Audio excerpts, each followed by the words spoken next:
ട്രിഗ്നോമെട്രിയിലെ next important ആയിട്ട് അറിഞ്ഞിരിക്കേണ്ട കാര്യമാണ് ഈ ആംഗിൾസിൻ്റെയൊക്കെ വാല്യൂസ്. അപ്പോൾ ഇതിൻ്റെ പെട്ടെന്ന് നമുക്ക് ഓർത്ത് വെക്കാൻ അല്ലെങ്കിൽ പെട്ടെന്ന് എഴുതി നോക്കാനും പറ്റുന്ന ഒരു ട്രിക്കാണ് ഞാൻ പറയാൻ പോകുന്നത്. ആദ്യം ഇതുപോലെ ആംഗിൾസ് എഴുതുക. 0 degree, 30 degree, 45 degree, 60 degree, 90 degree, ഇങ്ങനെ ആംഗിൾസ് എഴുതുക.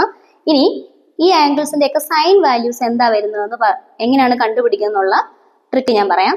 ആദ്യം നമ്മൾ അതിന് ഈ ബോക്സിന് മേളിലായിട്ട് 0, 1, 2, 3, 4 എന്ന് ആദ്യം എഴുതുക.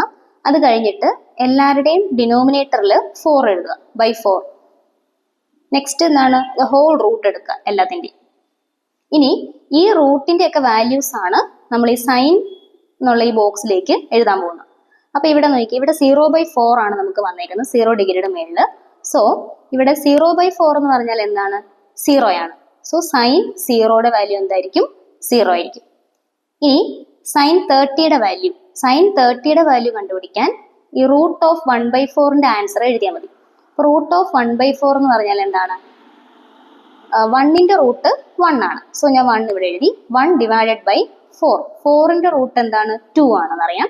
സോ അടിയിൽ എന്ത് വരും, 2 വരും. സോ സൈൻ 30 എന്ന് പറയുന്നത് 1/2 ആയിരിക്കും. Next sign 45.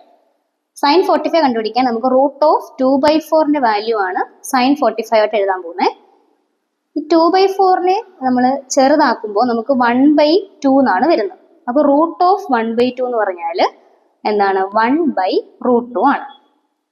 Next sign 60. Sign 60 എന്ന് പറയുന്നത് റൂട്ട് ഓഫ് 3/4ന്റെ ആൻസർ ആണ്. റൂട്ട് ഓഫ് 3/4 എന്ന് പറയുമ്പോൾ 3യുടെ റൂട്ട് 3 ആണ്. അപ്പോൾ √3 നമ്മൾ എഴുതുന്നു. ഇനി 4ന്റെ റൂട്ട് നമുക്കറിയാം 2 ആണെന്നറിയാം. സോ √3/2 എന്ന് വരുന്നു. ഇനി സൈൻ 90. 4/4 എന്ന് പറയുമ്പോൾ 1 ആണ്. സോ റൂട്ട് ഓഫ് 1 എന്താണ്, 1 തന്നെയാണ്. Sine 90 is 1.